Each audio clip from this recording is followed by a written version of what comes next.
How the heck are you, everybody? I am Fastidious, and welcome to a special late night edition of Should You Summon? Sorry for the late upload, but, you know, real life was happening today. So, we've got a banner coming. This is going to be about the 15x, specifically on the rare summoning crystals for Setram and Seraphina, and the legendary summoning crystals. Please subscribe, and I actually should have mentioned this at the beginning, so I'm going to mention it now, and I'm going to cut it, and I'll put it at the beginning. Guys, we are pushing towards 15,000 subscribers. I announced this yesterday. If we hit that by May 22nd, that's 6 days from now, I will give away 15 free account takeovers. We got 150 subs after I announced that yesterday. Keep it going. Let's see if we can make it.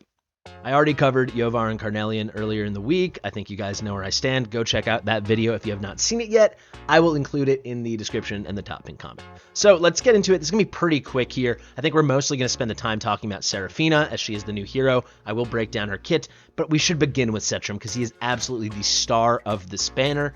Setram is incredible. He's an S, maybe borderline S plus hero, certainly S plus in a lot of content. He really shines in this game when you need single target kind of burst damage. He is punishing. His ultimate is tremendous.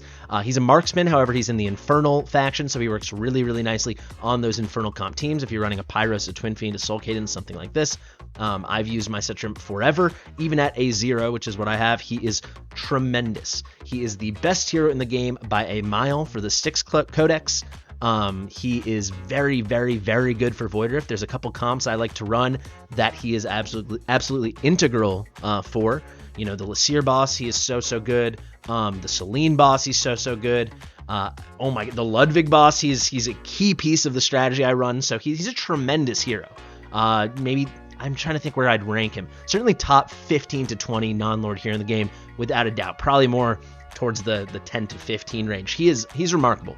I will actually be pulling, I'll tell you guys right now, trying to get my A1 Setram. We'll do Awakenings at the end. I'll take you through the kit very quickly. So with promotions, his range is crazy. You can see it's like this 3x5 rectangle, and then on top it extends with another overlaying, like lengthwise 3x5 rectangle. It's crazy. When he's ulting, this whole thing fills out. So it's just a 5x5 square. One of the wackiest ranges in the whole game. I guess aside from like Idril, who's the whole gosh darn map. His attack is very, very high for a marksman. You can see just generally good base stats. If you're interested in like GVG and Tide, you can build a ton of BP on Setram. I can actually show you guys really quickly. Let's hop into Guild and let's just see who are the best Setrams in the world. Let's go here to Guild Boss. Let's see what these guys are cooking with up here. Let's try to... who's running Setram nowadays? I mean, he's fallen out of the meta a bit as we've gotten some other cool stuff. Here we go, 8 in the world. There's a nice Setram. Let's see, 105k. I mean, you know, you've got your Uridins, but Setram's in like that next class. If you want to build a ton of BP, amazing hero to do it. He's an incredible hero. I should really just... if you guys want that, let me know. I should do like a proper rankings, like a top 20 of all like the non-lord legendaries. He's way up there. He is remarkable. He's so good. I love him. So I'll be going for that A1. Let's go back into the events. I'm going to one-take this, by the way, guys, from here on out. I got to get to sleep soon. Let me just tell you how it works. So here's a cool thing. The talent, each attack launches a 20% chance to unleash fists, smashing the target, dealing 140% damage, inflicting the target with stun. I think the stun in Setram's kit is underrated. The only place it really shines, actually two places. Void Rift, amazing. I notice sometimes I forget he has it in his kit. Then it happens. I'm like, wow, very cool. And then Gear Aid 3, amazing. And I should have mentioned Gear Aid 3 earlier. Very many viable strategies using Setram. You can use them both in like that Silas spot to DPS the boss in the middle, and you can use him on the left to actually do the AoE damage. I wouldn't. I'd use like a Maul or an AoE champion if you got him. However, if you don't and you do have like a Silas or someone else in the middle, why not use Setram there? He can do both. The fewer targets in range, the higher the extra damage dealt, up to 20%. Just a separate part of the talent. It's pretty good. Basic attack, very simple. 100% damage goes up to 120 with skill ups. Now the ultimate, this is what makes Setram Setram. This is ridiculous. He switches into Fortress Stance and increases attack range for 15 seconds. And that again, that increases that 5x5 square.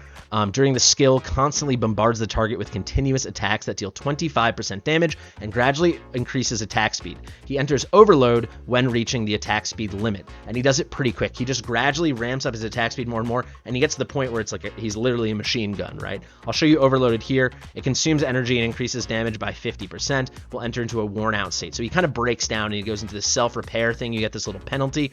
You can see with skill ups, it's an 8-second self-repair period. The overload damage, and you're going to want this. The boost, instead of being 50%, is 70%, and you're definitely going to want to max out this ult. It's one of the most important skills, for a specific hero in the game. Bring that down to 1100 because it is very expensive, and he's not going to be building rage when he's in that self-repair state since he's not putting out hits. But it's just crazy. He gets up pretty quickly to that attack speed limit.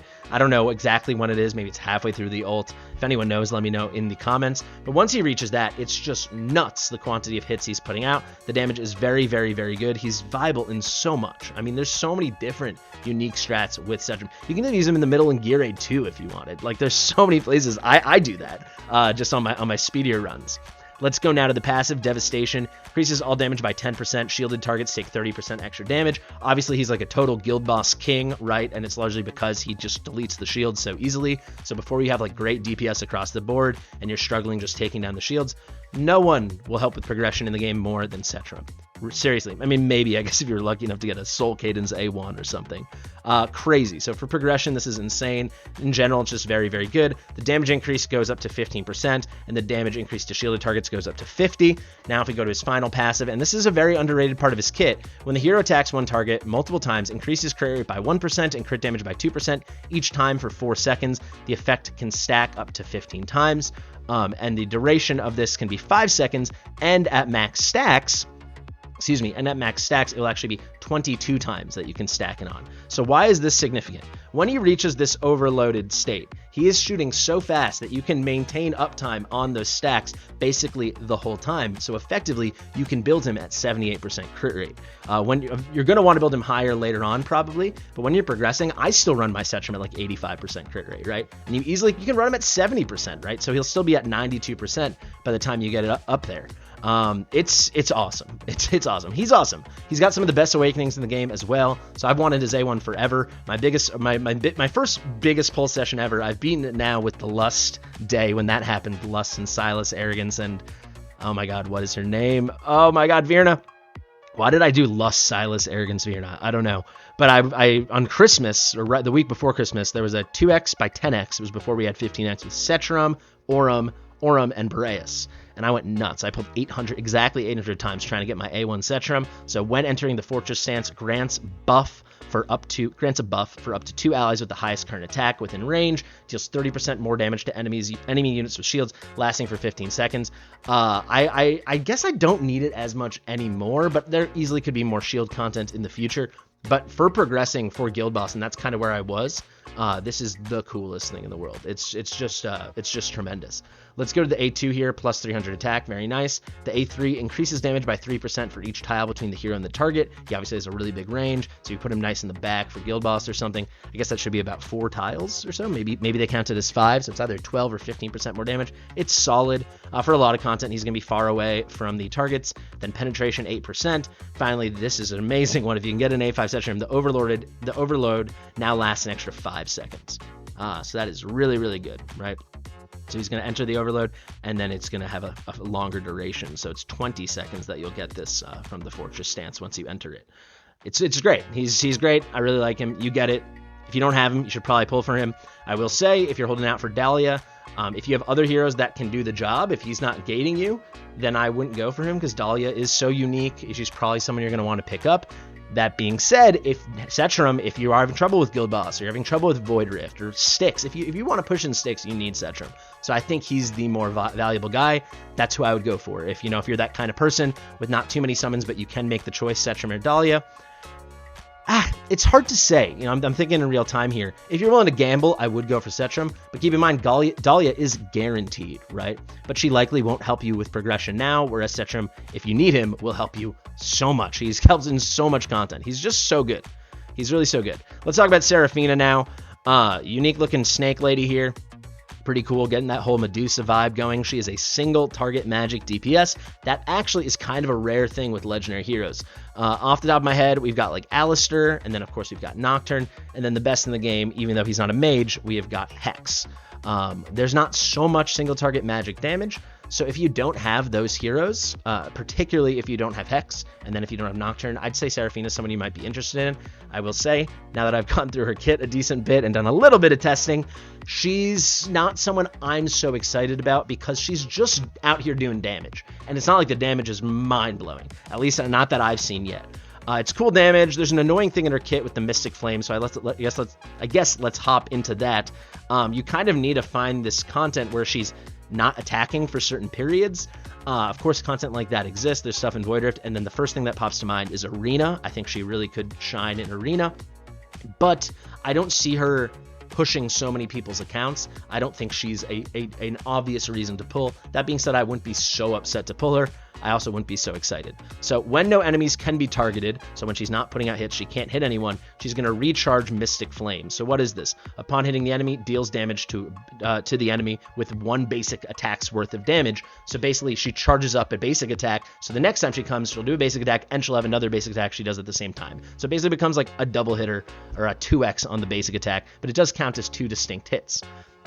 You can see here, during each attack interval to unleash concurrently later. So the amount of time it takes to load up a Mystic Flame is the amount of time that you get on her attack interval. So you can see she's got a base interval of 2.6. You could build that down if you want to go really fast, like 1.3, 1.2. Many people will get her at like a 1.4, 1.5, 1.6. Depends how much attack speed you put on her. But even if you were at fairly slow, say you had her at 1.6, that means in under 5 seconds, if you can go 4.8 seconds without her attacking, she'll get 3 charges. And as you can see here, it stacks up to 3 times. So it's not so crazy, if you find the right content where this happens. If an enemy receives damage from Seraphina 4 times, and keep in mind that basically is just saying if she has 3 Mystic Flames when she goes to hit them, because she's going to hit them with the basic attack, and when she does that, she's going to hit them with 3 more basic attacks that she charged up in the form of Mystic Flames. So if that does happen, she's also going to deal an extra 200% damage. So let's look at that basic attack. It's 120% magic damage. So basically, they will be 4 unique hits, but she'll do the basic attack, then she'll do 3 other basic attacks, aka Mystic Flames, that she unleashes. So that's going to be what? With skill ups, 480% damage and a bonus 200% damage. And it is 5 hits. So that's an interesting thing. So what does that come out to? 680% damage. It's pretty solid. It can be really good damage if you can control this and always have maxed out Mystic Flames, but that's pretty hard. I do think like single target arena, she could be really cool because of, the pacing that comes in between the waves. When an enemy does come down on the next wave, almost certainly those 4 to 5 seconds will have elapsed, however, whatever you need, depending on the attack interval you built. Pretty cool. Unbridled power now, so this is a way she can get Mystic Flame faster. During the ultimate, removes currently charged Mystic Flames, so if you have any, they're gone now, but then it also reduces the charge interval of Mystic Flame by 40%, excuse me. So let's say you built her, let's say at 1.5 seconds, because that's easier math for me, then it will be down 0.6 seconds. So instead of taking a full 1.5 seconds to load up another Mystic Flame, now it's going to be 0.9 seconds. It's going to be 60% of what it would have been. So you do 40% less, so it's faster. It's 60% the attack interval what naturally would be. Mystic Flame will be unleashed together only when there's 3 stacks. So basically, you're not going to use it. It will be charging up, and you'll be able to get those multi-stacks. You'll get these easy occurrences. So if it was that 0.9, basically be 2.7 seconds. And for some of you, it could be faster if you build a better attack interval. All in all, it's pretty solid, but it's not mind-blowing at all. It kind of wants to be a burst. I don't really see it doing that. I think she's just going to put out solid damage. The attack interval minus 10%, so it can be minus 60%. So now we're talking, instead of being 0.9 from the 1.5 in the example, now it'd be 0.6. That is rapid, so like 1.8 seconds, and then she's ready to go. She unleashes, she does 4 at once, the 200%, the 680 we discussed. All in all, it's solid. The effect duration, it's very low at 8 seconds. You can get the skill cost down to 800, and you can get this to last 10 seconds.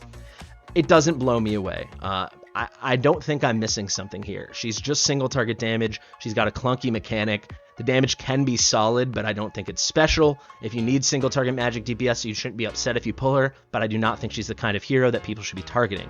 Let me know what you think in the comments. Now, Eternal Hatred, each basic attack or triggered talent effect has a 20% chance of being enhanced, so now it's an enhanced attack. Enhanced basic attacks and Mystic Flames deal 60% increased damage and inflict curse on the target. So if you want to run some kind of curse team, or if ever, this is the one unique thing, there are heroes in the game that do curse, but if ever there is a meta where we need like a curse comp, the way Boreas needs a freeze comp or something, she could be a great enabler. You can see here it goes up to 100% increased damage.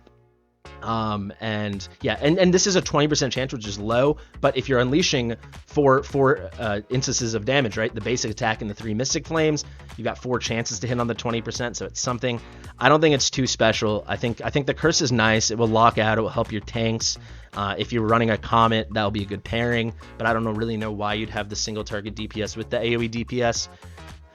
She's okay. Let's go here to Arcane Secrets. With 3 stacks and Mystic Flame increases attack by 20%. This is a post-deployment boost, and it does go up to 40%. It can be pretty nice, but again, it's hard to find these moments to guarantee these 3 stacks. I think in Arena, it's kind of locked in because of those waves, so she can really just unload when they come.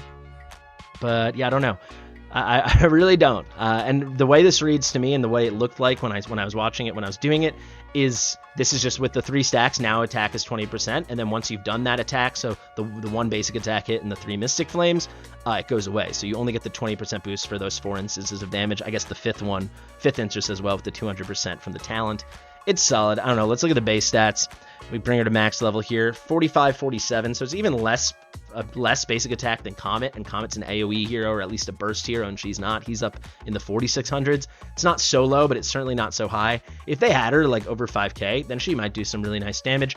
I think what you're probably hearing this in my voice already. I'm just not blown away by this Mystic Flame mechanic. I really am not. Maybe there's a way to manipulate it, maybe there's content coming, but basically she does damage as a little bit of curse, but she's a damage dealer, not as simple as just like someone else like a Nocturne or a Hex, and you just like press ult and now they start doing big boy damage. And in Hex's case, he does a lot of other cool crowd control stuff and things like that. Not a perfect apples to apples, but I think some people have compared her to like Cratch and some really terrible heroes. I don't think she's that level. I think especially if you get her earlier. I'd say if you get her later, she might be useless to you, at least the way I see it now, outside of maybe Arena. But if you get her earlier, I think she will do proper damage. But yeah, she's not thrilling, you can tell. The Awakenings now, A1, during the ultimate, the trigger chance of Eternal Hatred increases by 15%. So Eternal Hatred over here was that 20% chance. So now it's 35. Again, it will be on potentially 4 instances of the damage, the 3 flames, and the basic, I don't know, plus 300 attack. That's solid. It was kind of low, so now it's over 4,800. That's good. Upon the first deployment, increases damage by 40% for 30 seconds. Very good for Arena, right? If you're trying to just kill and beat him quickly, I think she can kind of be the leady. But that's at A3, and I don't think it's so special. There might be a way to make this work in like Void Rift or something if you're trying to nuke someone down. I do see maybe she could have a place for cycling in Gear Raid 5, actually. Gear Dungeon 2, if you guys want to watch my stream from yesterday, I'll put out a video soon. I actually did beat 5-6. I think I'm the first recorded instance of someone doing that. I was very proud. Where I use Nocturne, I think she could work. Nocturne would be better, I think, but she could work. Penetration plus 8%, fine, very standard. And then the A5, 20% increased damage to targets inflicted with Curse and restores 2% Rage. So that's a nice little increase. The Rage thing is really cool because the ult helps her a lot. So if you're running her with like a Venoma or like a Comet, Yankar, these other people that put out Curse, could be pretty nice. All in all, you see where I am falling. I think the Setram is the reason to pull. And you need to make the calculation how much you need him and if you're willing to miss out on Dahlia, because Dahlia should be coming, if not next weekend, the weekend after. I think we know that for sure now. I do think she's probably coming next weekend, but certainly in the next 2 weeks. One other thing we have to talk about, the other heroes on the banner. If you're a new player, this could be a great banner for you to pull on because Setram is cracked. Baron, one of the better tanks in the entire game. For very endgame content, he falls off, but that's only because he's an epic, and epics have bad base stats. Once you get your Baron, and certainly once you get him A3, he's tremendous. He was the second 6-star I ever made. I didn't regret it for a second. Amazing, amazing tank, and he's a Nightmare unit, so for early and mid-game players, he helps a lot in enabling your Nightmare comps, getting you that 4th faction ally. Lily has become pretty special, really just for GVG, but she is amazing for GVG, so if that's something you care about, she's cool. If it's not, she's not that cool right now. She kind of can work in Gear Raid 2, but not too thrilling. And then Kalina, a brand new hero, an epic mage. She's an esotericist. She cannot crit.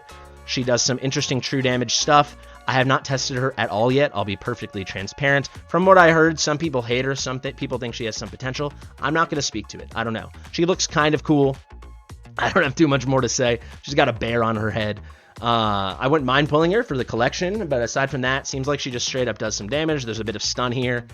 It's weird that she can't crit, but I think for early players, it should be pretty nice because you can ignore crit and crit damage entirely. I don't know how viable she'll be outside of that, but my gut says she's probably not going to be very good late in endgame, but for early mid game she could help you a lot, right? I think she'll be really easy to build. Let's see, does she have some proper AoE here? Rapidly attacks one target. Yeah, I don't know. Yeah, all right, guys. I think most people probably shouldn't pull unless you're dying for Setram, in which case you have to. I mean, he's so freaking good. I think I'll pull the one legendary because I want to get that A1 Setram, and I kind of have the itch. As you guys can see over here, I have enough summons to guarantee I'll still have enough left over for Dahlia. And to be even more transparent, I should have even more summons arriving in about 5 days, or more diamonds, because my payment for last month should be coming. Content creator benefits. I've been Fastidious. If you like my stuff, then like it. Let me know what you think in the comments. Thanks so much. Share it with your mother. I'll see you real soon.